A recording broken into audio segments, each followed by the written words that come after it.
Bien, nos quedamos en el mes de las enfermedades neuromusculares. Bueno, y lo hacemos precisamente este mes yendo directamente hasta la Asociación Aragonesa de Enfermedades Neuromusculares y dando la bienvenida a su presidenta, Cristina Fuster. Buenos días. Buenos días, Nuria. Qué gusto, bienvenida. Bueno, que es un placer, en primer lugar, que estés aquí y sobre todo que podamos dotar de contenidos esta entrevista para dar a conocer, promocionar y explicar también un poquito a todos aquellos que no estén en contacto con una enfermedad neuromuscular el trabajo, la imparable labor, ¿no?, que hace la asociación en Aragón. ¿Por dónde empezamos? Pues yo creo que lo primero de todo, conocer qué son las enfermedades neuromusculares, si te parece. Claro que sí. 60.000 personas en España y se estima que unas 2.300 en Aragón, pero este dato lo tienes tú mejor que los medios. Bueno, realmente este dato no existe. O sea, son las enfermedades se miden, la prevalencia de la enfermedad se mide por cada cuántos nacimientos aparece una persona con una enfermedad de este tipo, ¿no? Como todas las enfermedades raras. Entonces, se hace una estimación de cuántas personas pueden estar afectadas, pero realmente no hay registros todavía que nos puedan decir cuántos pacientes están en España afectados y cuántos en Aragón. Estos son estimaciones aproximadas.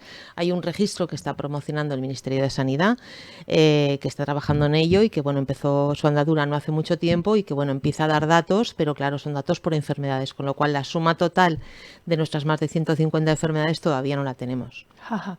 Más de 150 enfermedades. Hace 18 años que nacíais, ¿no? ¿El diagnóstico 18 años después es más rápido? En algunas enfermedades sí. Algunas ya se ha trabajado mucho en ellas, 18 años desde que se descubrió la cadena de ADN han dado para mucho, ¿no? Eso significa análisis genéticos mucho más rápidos y diagnósticos más rápidos. Pero todavía nos falta mucho, porque una enfermedad neuromuscular cuando aparece con sus primeros síntomas puede confundir con otras enfermedades neuromusculares. Entonces es muy difícil orientar un diagnóstico. Cuando haces un análisis genético no es como un análisis de sangre en el que te sale el azúcar, todos esos datos que nosotros ya sabemos, ¿no? El colesterol, etcétera, etcétera, sino que hay que ir muy bien a buscar cosas concretas. Claro, en ese diagnóstico, o sea, ¿cuál es ese momento donde el paciente ¿no?, se encuentra con una sintomatología y entiendo que en ese primer momento no sabrán muy bien, ¿no?, qué explicar y empiezan, pues entiendo que una tarea de pruebas, ¿no?, un momento de pruebas. Claro, los primeros síntomas normalmente suelen ser, bueno, el 50% de las enfermedades neuromusculares aparecen en la infancia, ¿no? Entonces, en el caso de los niños, los síntomas primeros suelen ser, pues, las caídas frecuentes, el niño está siempre como muy cansado, tiene como una debilidad muscular, ¿no?, que es la característica principal de las enfermedades neuromusculares. Entonces, bueno, normalmente esa primera consulta es con el pediatra, que a lo mejor el pediatra puede ya intuir alguna cosa y pasa después al neuropediatra. En el caso de los adultos, pues lo mismo, el médico de familia y luego normalmente si el médico de familia tiene una sospecha de que puede ser algo muscular es cuando te deriva al neurólogo.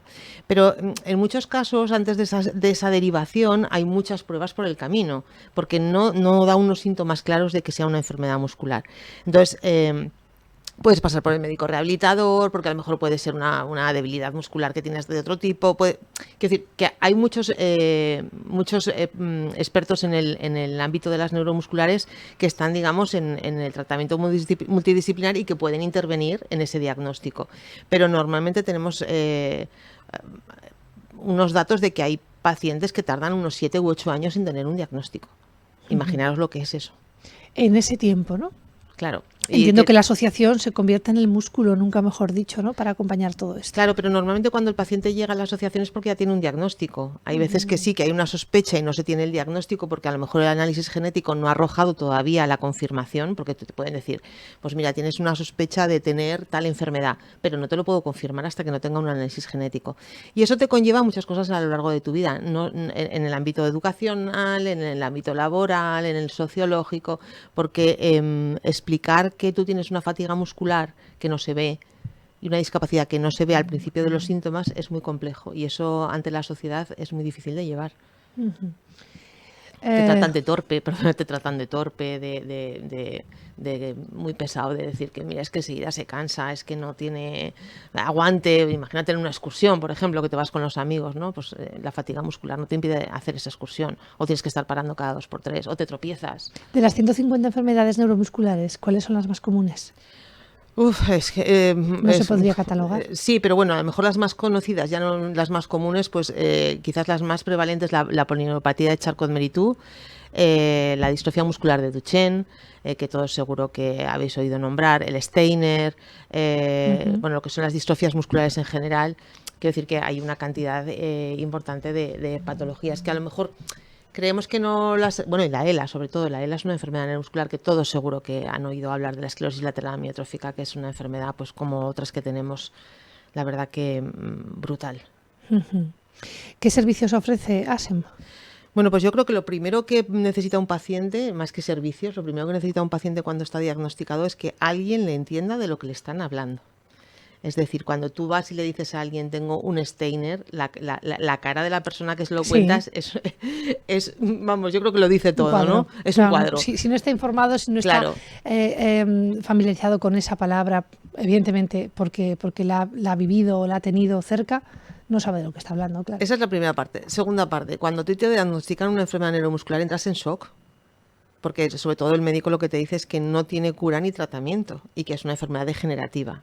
No tiene cura, no tiene tratamiento y es degenerativa. Imaginaros, la mayor parte hablo, hay alguna enfermedad concreta que sí que lo tiene, ¿no? Entonces entras en shock. Yo creo que en ese momento en la consulta nadie somos capaces de preguntarle nada al médico. Entonces tienes una falta de información porque a lo mejor el médico pues tiene un poquito de tiempo, porque sabéis lo que dura una consulta, tiene un poquito de tiempo para explicarte o a veces no, o a veces ni siquiera tienes la capacidad de preguntar. Entonces con esas dos cuestiones yo creo que ya estáis entendiendo perfectamente cuál es nuestro trabajo. Primero, escuchar al paciente, que tenga una cara que entienda lo que le está diciendo, que comprenda que está hablando con alguien que sabe de lo que está hablando y, por supuesto, darle información de esa enfermedad, toda la información que nosotros podamos, o asesoramiento en si está llegando si no está llegando a un diagnóstico, ¿no? Esas son, digamos, las principales, pero luego hay otros muchos servicios que se necesitan y que se les da, por supuesto. Estas son algunas de las cuestiones que a mí me surgen un poco, ¿no?, a la hora de presentar también, por la Asociación Aragonesa de Enfermedades Neuromusculares. Ahora bien, yo no sé si tras la pandemia o con la pandemia ha cambiado algo. Sí, también habría que aprovechar esta entrevista y este mes precisamente para hacerse oír, ¿no? Si deberían de, no sé, ahora que la atención primaria, ¿no?, está también saliendo a las calles, bueno, habría que explicar, que pedir algo también al sector sanitario en este caso. Bueno, pensar que, como os decía, no teníamos tratamiento ni cura. El único tratamiento que tenemos que es paliativo, es decir, que lo único que hace es un poco amortiguar los golpes de la enfermedad, porque una enfermedad neuromuscular hay que pensar que todo el cuerpo son músculos y afecta a muchos sistemas, al respiratorio, a la vista, al oído, a la deglución, al habla, al caminar, por supuesto. Entonces, paliar todo eso, el único tratamiento paliativo que tenemos son las terapias rehabilitadoras. Eso actualmente no está incluido por el sistema público sanitario. Es una desgracia porque son pacientes crónicos y que pueden entrar a lo mejor en una tanda de sesiones, pero no de forma continuada. ¿Qué ocurre? Que durante la pandemia, como me preguntabas, todos esos tratamientos se han parado. Todos esos pacientes que han dejado de hacer tratamiento se han empeorado muchísimo. Y además esos tratamientos se los tiene que pagar el paciente. Entonces, dentro de nuestro mes de concienciación, una de las reivindicaciones es esa, que para nosotros es fundamental, que el sistema público sanitario cubra las terapias de rehabilitación. Hablamos sobre todo de fisioterapia y terapia respiratoria. Eso es fundamental para los pacientes. Pero hay otras muchas cosas como la investigación, la accesibilidad de los espacios. Trabajar en la ley CUME, que es que a los niños, a los padres se les da como una especie de más tiempo para poder cuidar a esos niños si están trabajando, pues se les extienda más de los 18 años, porque hay que pensar que nuestros pacientes son personas con discapacidad para toda su vida y cada vez peor, porque la enfermedad es generalmente degenerativa. Necesitamos que se actualice constantemente también el catálogo ortoprotésico. La mayoría de nuestros pacientes son usuarios de ayudas ortoprotésicas, sillas de ruedas, ayudas para caminar, ayudas en el hogar, para cualquier cosa, pues todo lo que es la nueva tecnología es necesario que esté actualizado constantemente en el catálogo ortoprotésico.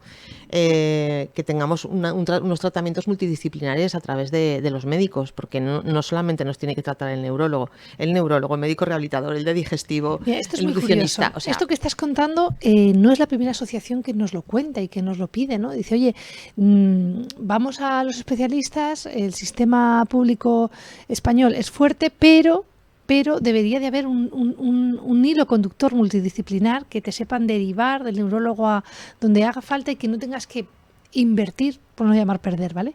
Invertir el tiempo en una consulta que a veces no te saca más que del ratico que te están explicando lo que hay, o no, directamente que ese hilo conductor fuese un poco más eficiente. Esto es algo que no es la única asociación que se reclama, ¿no? Bueno, en nuestro caso llevábamos trabajando 18 años en esto desde que abrimos la asociación, y lo que queríamos precisamente era tener un equipo multidisciplinar. Desde que nosotros se constituyó la asociación en el 2004, conseguimos tener un grupo de expertos que colaboraban con nosotros, porque claro, hay muchas consultas de los pacientes que nosotros no somos médicos en la asociación y no podemos contestar, ¿no? Y necesitamos ese apoyo. Ese grupo de expertos se constituyó después como el grupo de enfermedades neuromusculares de Aragón, el grupo GENMA, y bueno, hemos seguido insistiendo y se ha creado la unidad multidisciplinar para pacientes con enfermedades neuromusculares complejas de Aragón. Esto significa que todos estos pacientes que su enfermedad está en un estado más avanzado o que es mucho más compleja porque le afecta a otros sistemas del cuerpo que son vitales, como el respiratorio, el deglutorio, van a estar atendidos en una unidad multidisciplinar donde van a estar todos estos médicos y con un gestor de casos que va a ser el que ordene todas esas visitas para que se puedan hacer las máximas posibles en el mismo día. De esta manera, no solo el paciente no va a estar tanto tiempo fuera de su casa y en un hospital, sino que el asistente, o sea, la persona que le acompaña, si además trabaja, va a poder coordinar mucho mejor su asistencia con el trabajo. Claro. Qué complejo, escuchándote hablar, ¿no? Qué complejo. ¿Qué es lo que te hace, me salgo un poquito del guión, qué es lo que te hace 18 años, ¿no?, impulsar esta asociación? ¿Me lo puedes contar? Bueno, yo tengo, no lo suelo ir contando, ¿no? Pero tengo, como cualquier otra persona quieras, que está en el mundo asociativo, un hijo con una enfermedad neuromuscular que le diagnosticaron con 4 años. Y bueno, creo que todos los que tenemos familiares o los propios afectados somos los que formamos las asociaciones. Ya no la experiencia te la dan quizás a lo mejor los años, ¿no? Porque tú conoces tu caso, pero 150 enfermedades y en algunas de ellas más de 90 mutaciones genéticas, que son otras 90 enfermedades, es imposible conocerlas todas, ¿no? Pero las necesidades, el sentir de los pacientes al final son los mismos. Y yo creo que, bueno, tenemos claro que si no luchamos nosotros por nuestros derechos y los de nuestros afectados, no lo va a hacer nadie. Este año se ha convocado una primera edición de premios, decíamos, y bueno, entiendo que además en este mes también, bueno, charlas, conferencias. ¿Cómo se ha organizado un poquito el mes? Bueno, realmente ahora ya es campaña de visibilización a través de medios, ¿no? Porque, pues lo que comentábamos, nos cuesta mucho movilizar a nuestros pacientes porque son pacientes con discapacidades bastante severas. Entonces, ellos ya se saben realmente lo que tienen, y lo que nos gusta hacer es hacerlo a través de vosotros, ¿no? A través de los medios, que sois los que nos hacéis llegar a más hogares y a más personas. Pues simplemente para terminar y para llegar precisamente, ¿no?, a más hogares y a más personas, hablamos de 2.300 personas aproximadamente, porque ya decíamos al inicio que esto es un poco aleatorio porque hay que dar datos, ¿no?, y porque vosotros también un poco busquéis en la referencia de las bases del Ministerio, pero ¿cómo es el día a día en la asociación? Muchísimo trabajo, es desbordante, de verdad, no os lo podéis ni imaginar, porque hay mucho trabajo que no solamente es la atención a los pacientes, a los usuarios que llegan, el seguimiento de estas personas, sino que, bueno, trabajamos haciendo aportaciones a las nuevas leyes que salen, pues ley de familias, ley de discapacidad.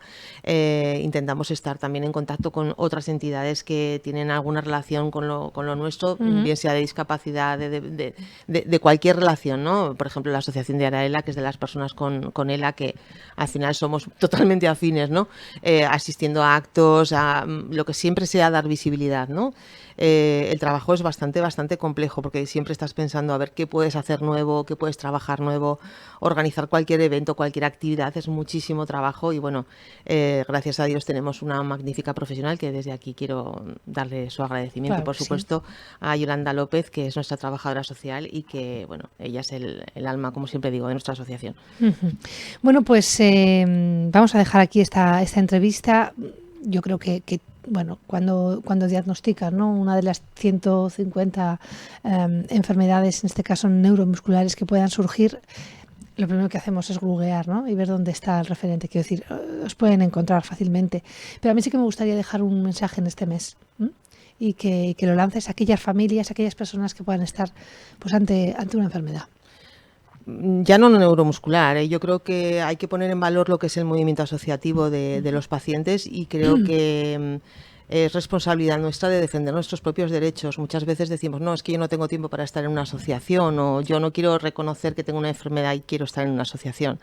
Y yo creo que lo primero que hay que hacer es reconocer lo que tenemos, y si no puedes, déjate ayudar, que para eso estamos las asociaciones, para ayudar a los pacientes, y creo que es importante que la gente esté en una asociación porque van a estar comprendidos con quien mejor, ¿no? Entonces, cuando te diagnostican una enfermedad, búscalo primero, no busques la enfermedad en Internet, porque muchas veces vamos a tener una información sesgada o errónea, sino busca una asociación que esté especializada en tu enfermedad y dirígete a ella. Pues vamos a dejar ahí ese mensaje y también esta realidad. Gracias por tu tiempo con nosotros. Muchas gracias a vosotros. Gracias. Es la presidenta de la Asociación Aragonesa de Enfermedades Neuromusculares. Hace 18 años, pues cogía junto con un grupo, ¿no?, de personas afectadas la batuta, se generaba esta asociación. 18 años después, así están las cosas, y esta es la realidad también que sufren, en este caso, pacientes, familiares. Para esto este mes también de concienciación.